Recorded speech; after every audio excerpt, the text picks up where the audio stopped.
Olá, hoje nós vamos falar de linhas de campo elétrico. As linhas de campo elétrico, elas representam talvez melhor o campo vetorial que representa o campo elétrico no espaço.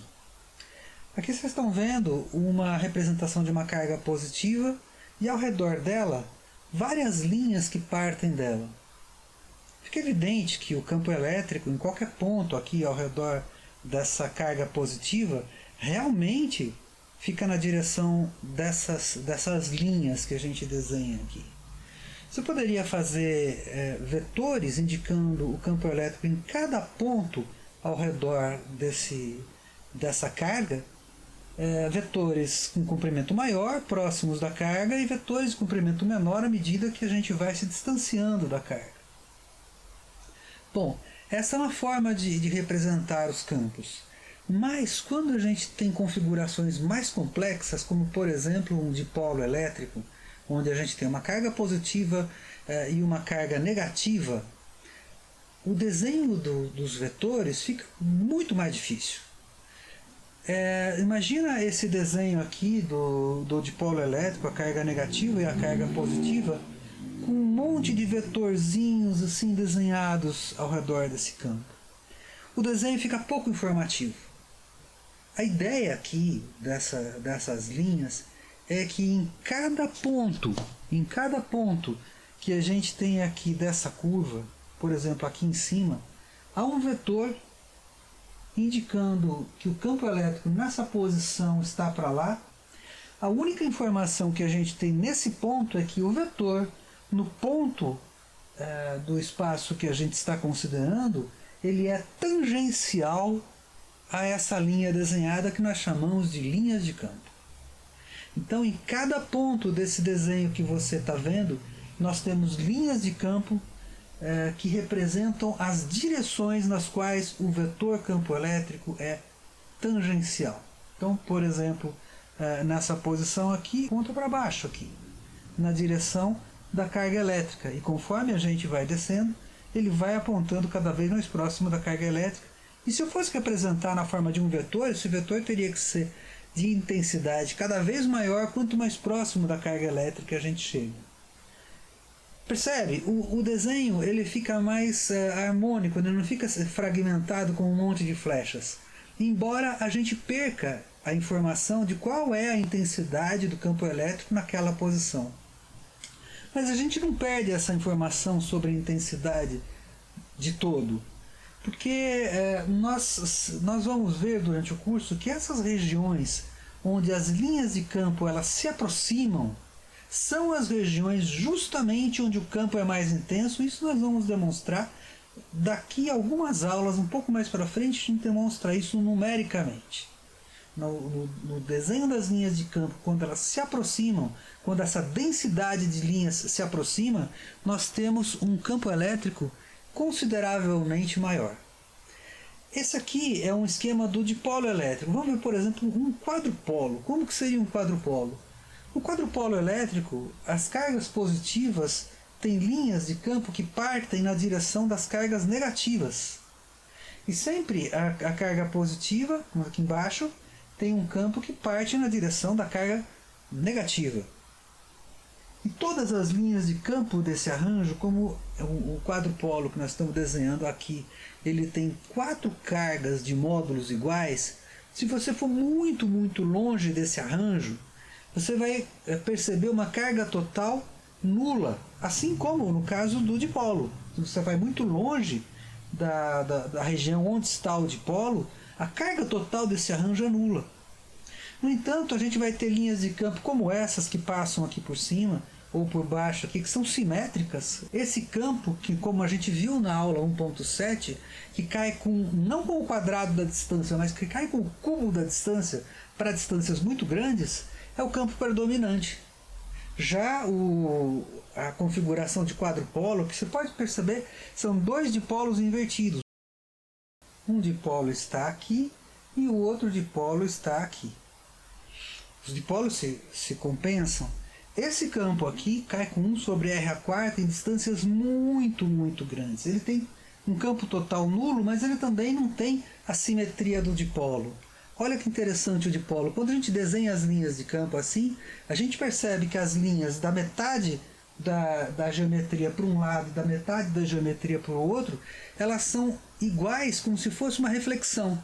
Só que do lado negativo, as linhas se aproximam da carga, enquanto para o lado positivo, as linhas partem da carga. O desenho é igual, mas a direção do campo é invertida conforme uma simetria de reflexão.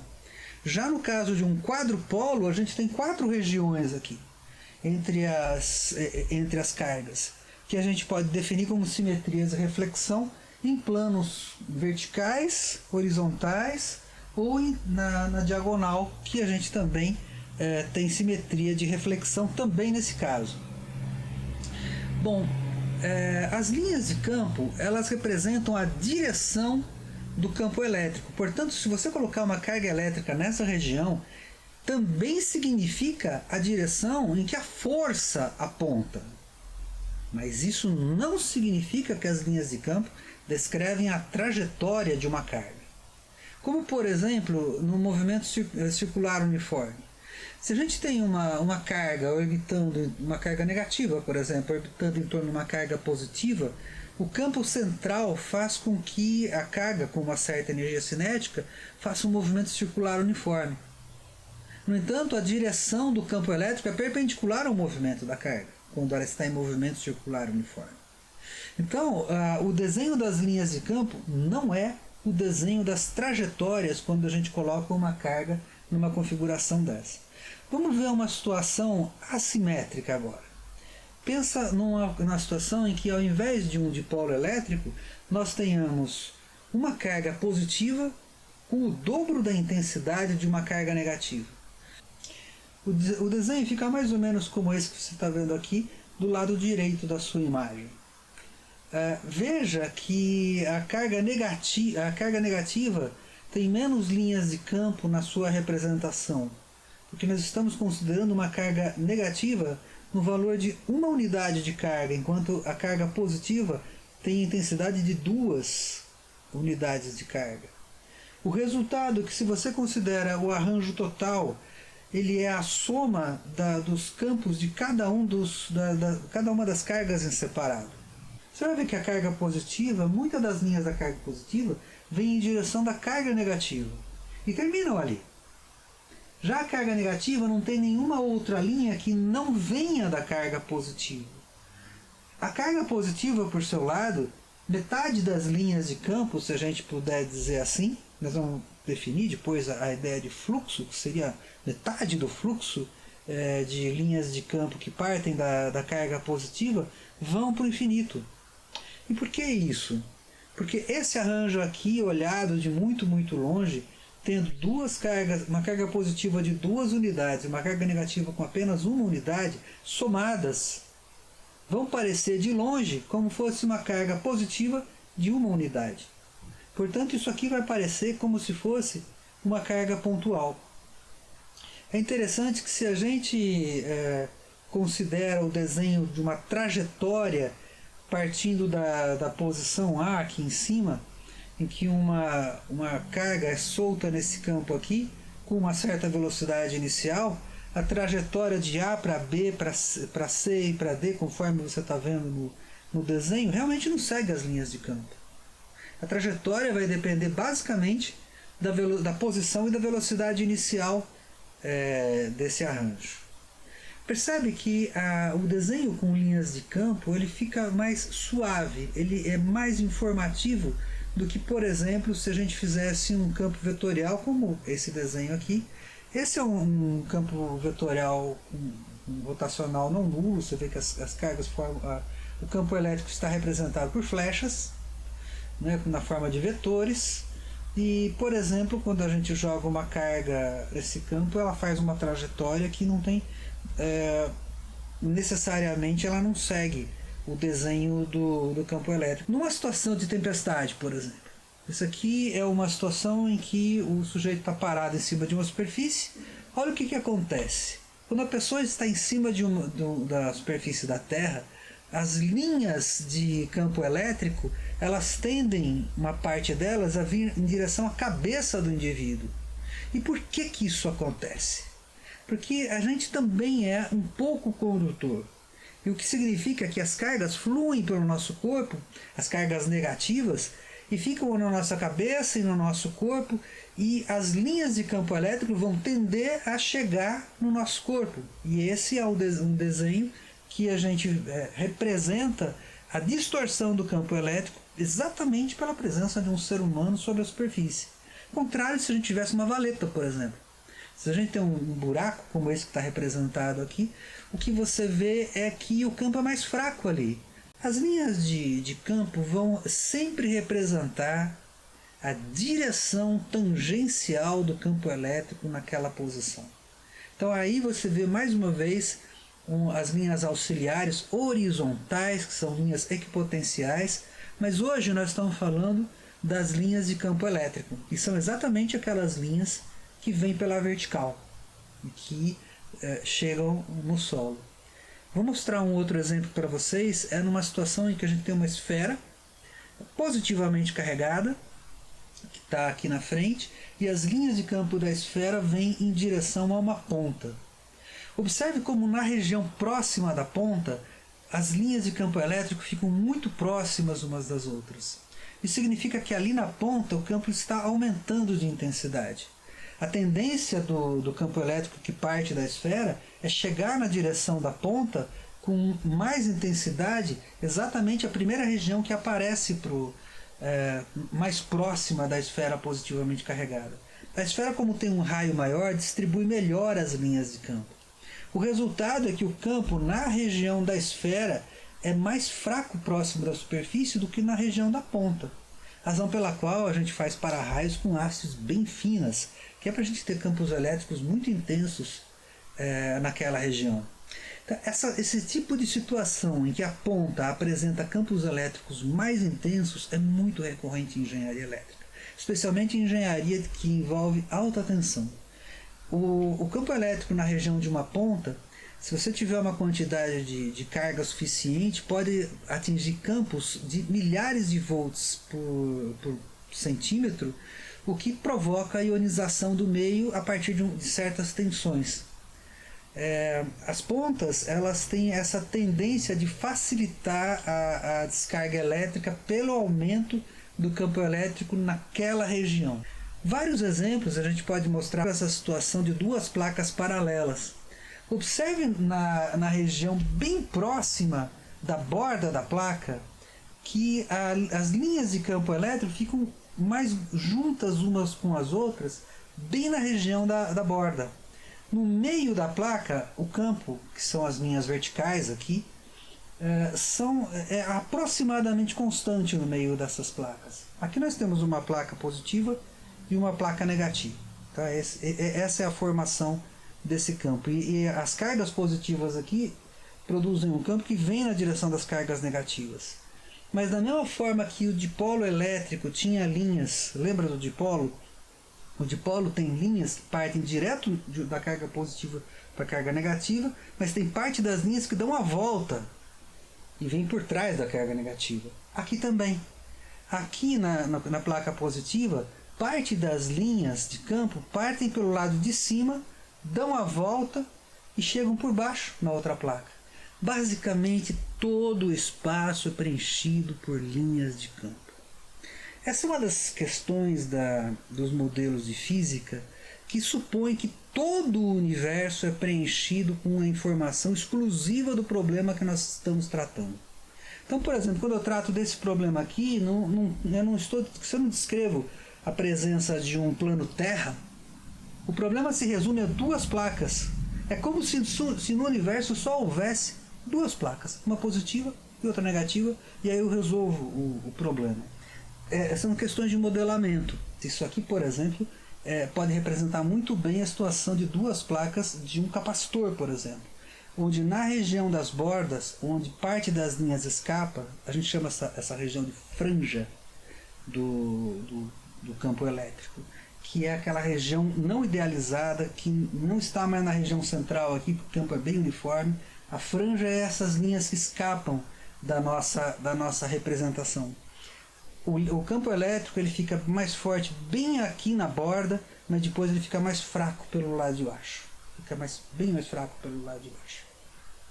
Então você poderia, por exemplo, representar um capacitor e chama a atenção que na borda da placa do capacitor o campo é mais intenso, o que pode significar, por exemplo, problemas na isolação. Porque a isolação ela é resistente a valores de campo elétrico. E se o campo elétrico for muito intenso, a isolação pode não suportar. A gente diz que a rigidez dielétrica do material é rompida e o material isolante eventualmente pode ser danificado e se transformar num condutor.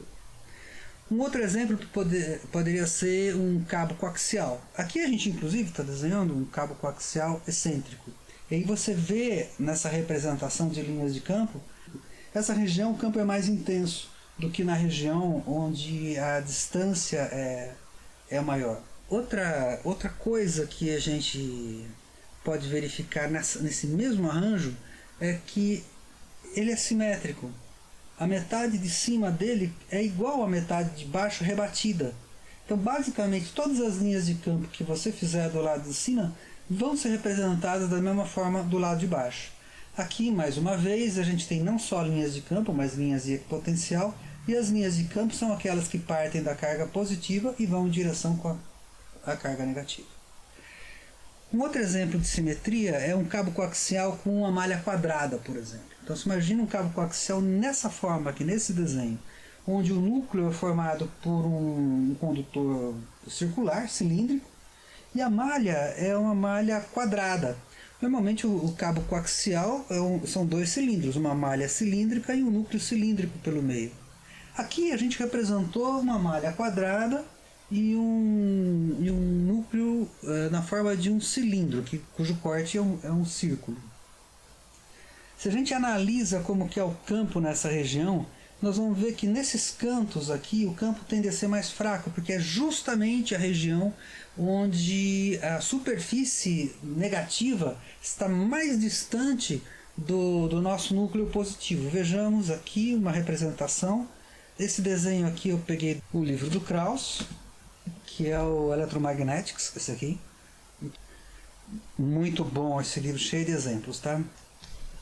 E você vê as linhas de campo partindo da região central do nosso condutor, indo na direção da superfície, mas elas convergem muito mais para a região direta, a densidade de linhas é muito mais intensa aqui do que nas bordas. Um outro exemplo, dielétrico é um plástico, dielétrico é um material que não conduz como um condutor, mas um metal, uma superfície de alumínio, ou de cobre, ou de ouro, que são materiais que permitem que os elétrons transitem pela rede cristalina de fora a fora em toda a peça. Já os polímeros, ou então materiais cerâmicos, ou vidro, esse tipo de material, o máximo que acontece é que as cargas se deslocam ligeiramente na presença de campo elétrico. O que acontece nos materiais dielétricos? Assunto para módulos mais adiante, quando a gente for ver capacitores e campos em materiais dielétricos, já que capacitores usam dielétrico justamente para aumentar a capacitância. O que acontece é que quando a gente coloca, por exemplo, uma carga positiva, digamos, na frente de uma superfície dielétrica, a carga ela vai ter o campo elétrico dela, essas são linhas de campo que partem dela, então você percebe que as linhas de campo da carga, mesmo o material sendo isolante, ou seja, ele não tem... Aqui o isolante, inclusive, com carga líquida nula, não tem carga aqui, a carga total dele é zero. Mas mesmo você tendo um material com carga líquida nula, as linhas de campo elétrico da minha carga positiva não formam linhas radiais que partem da carga em linha reta. Você sabe por quê? Porque num dielétrico, quando você coloca uma carga externa próxima dele, essa carga vai gerar um campo elétrico em toda essa região. E exatamente na superfície do dielétrico, cada molécula vai separar ligeiramente suas cargas positivas de suas cargas negativas. De modo que na superfície do dielétrico, quando você tem uma carga positiva próxima, a maioria das cargas que ficam na superfície serão negativas, o que dá uma carga total líquida negativa. E no meio do dielétrico, quando você penetra dentro do dielétrico, as cargas positivas de cada uma dessas cargas que estão na superfície estarão para o lado de dentro, aonde há cargas negativas também. E em cada unidade de volume, a carga total é nula. Portanto, à medida que você vai entrando no dielétrico, depois de uma camada carregada superficial, que a gente chama densidade superficial de polarização, a carga dentro do dielétrico tende a ser nula. Exceto em algumas situações onde o dielétrico não é homogêneo, e aí a gente pode dizer que tem uma densidade de carga volumétrica não nula. Mas isso é assunto para a gente ver mais adiante. Eu estou tentando mostrar para vocês aqui vários exemplos de campo elétrico sem entrar muito na teoria, porque a gente ainda não tem o ferramental para analisar como que a gente chega nesses campos. Porque, por exemplo, eu falei para vocês, aqui a gente não tem um campo que é formado por linhas retas, mas aqui a gente tem, dentro do dielétrico, o campo causado por essa carga somado com as cargas dessa superfície aqui formam um padrão de linhas de campo, como se fossem linhas causadas exatamente por uma carga aqui, mas aqui a gente não tem como demonstrar isso agora, mas com um valor ligeiramente diferente. Isso dá para a gente demonstrar. Tem alguns livros que tratam desse assunto, e é muito importante a gente já até falar disso daqui para que você entenda, e isso é muito importante, como funciona o campo elétrico nas proximidades de um material isolante. O material isolante ele pode não conduzir, mas ele reage eletricamente. Ao separar as suas cargas, ele modifica o campo da região. Então, essa carga positiva aqui que está colocada aqui, ao invés de ter um campo todo radial aqui, bonitinho, tem uma modificação no campo elétrico causada por uma concentração de carga de polarização aqui na superfície, e dentro do dielétrico ainda ele forma um campo que parece estar emanando da carga positiva em cima. Uma das coisas que a gente vai ver é que a energia elétrica ela é transmitida pelos campos. O condutor ele é um suporte para que haja corrente e possibilidade de conduzir a carga elétrica, mas a energia mesmo ela flui ao redor dos condutores e por dentro dos dielétricos. Então, quando a gente tem um dielétrico, ele não é um elemento que não deve ser nem pensado no circuito. Ele é um elemento importante. Nós vamos falar dos dielétricos um pouco mais para frente. E por último, eu queria mostrar para vocês um exemplo de uma situação em que a gente tem uma carga elétrica dentro de uma superfície metálica. Esse desenho aqui representa uma peça metálica em cinza, um condutor. Esse condutor é neutro, e neutro significa que não tem carga, a carga total dele é zero, tá?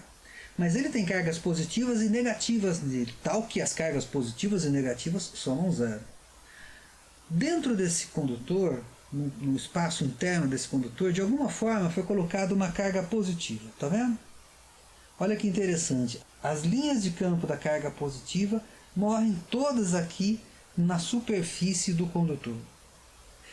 E morrem nas cargas negativas, que como é um condutor, ele vai atrair as cargas negativas para lá, em número suficiente para deixar o campo elétrico aqui dentro nulo. De forma que todas as linhas de campo dessa carga positiva acabam nas cargas negativas na superfície aqui do meu material. Bom, você pode pensar em termos de equilíbrio dentro do condutor, porque afinal, enquanto o campo elétrico dentro do condutor não for nulo, sempre vai haver corrente, porque se houver um campo elétrico aqui dentro, a carga se movimentará por causa da força elétrica causada por esse campo. Então, o equilíbrio de um condutor, quer dizer, quando você coloca uma carga num condutor e deixa esse condutor se reacomodar às cargas, as cargas vão se reacomodar até que elas param de se mover. E elas vão parar de se mover nas posições de equilíbrio. No caso, uma série de cargas negativas vai ficar em torno dessa carga positiva, e é justamente essa carga positiva com essas cargas negativas que vão produzir um campo zero da superfície azul que você está vendo aqui para fora. Depois disso, as cargas positivas que sobram, né, ficam em excesso, porque essa quantidade de carga positiva aqui é igual à quantidade de carga negativa ali. Mas essas cargas positivas já não estão mais participando desse arranjo aqui de dentro, elas sobram. Como elas se repelem, vão todas para a superfície. E quando elas ficam na superfície, elas geram um campo que agora é o campo causado por um excesso de cargas na superfície. Claro que se você aterrar isso daqui, com plano terra aqui embaixo, essas cargas positivas vão migrar para terra, e aí o seu condutor vai ficar descarregado só com esse arranjinho aí no meio. Então, isso é o que eu queria mostrar para vocês em termos de campo elétrico. O que a gente viu hoje? O campo elétrico ele é sempre tangencial às linhas de campo elétrico. Então, o vetor campo elétrico, por exemplo, nessa região aqui, é um vetor que em cada ponto da minha linha, de campo, ele é tangencial à linha. A gente viu que quando as linhas de campo elétrico estão muito próximas uma das outras, esta é a região de campo elétrico intenso. E falamos também um pouco sobre geometria, falamos sobre simetria. Arranjos em que uma parte da minha distribuição de carga é simétrica frente a uma reflexão ou frente a uma rotação, como no caso do quadrupolo, que a gente tinha vários planos ali, em que a gente via que a metade de um lado de um plano era igual à metade do outro, e às vezes a metade de um lado tinha as cargas exatamente trocadas do outro lado. Então todas essas situações de simetria nós vamos explorar muito no nosso curso, porque elas facilitam a solução dos nossos problemas, e também porque elas indicam se a gente encontrou uma solução que é correta, já que a solução do meu problema tem que representar também a simetria do meu problema. Se um problema é esfericamente simétrico, você deve esperar que, por exemplo, a solução do seu problema seja esfericamente simétrica. Então é isso que eu queria mostrar para vocês hoje. Espero que vocês tenham gostado. Layout novo com chroma key. Vamos ver se a gente experimenta mais vezes esse tipo de estratégia, tá bom? A gente se fala na próxima aula. Obrigado.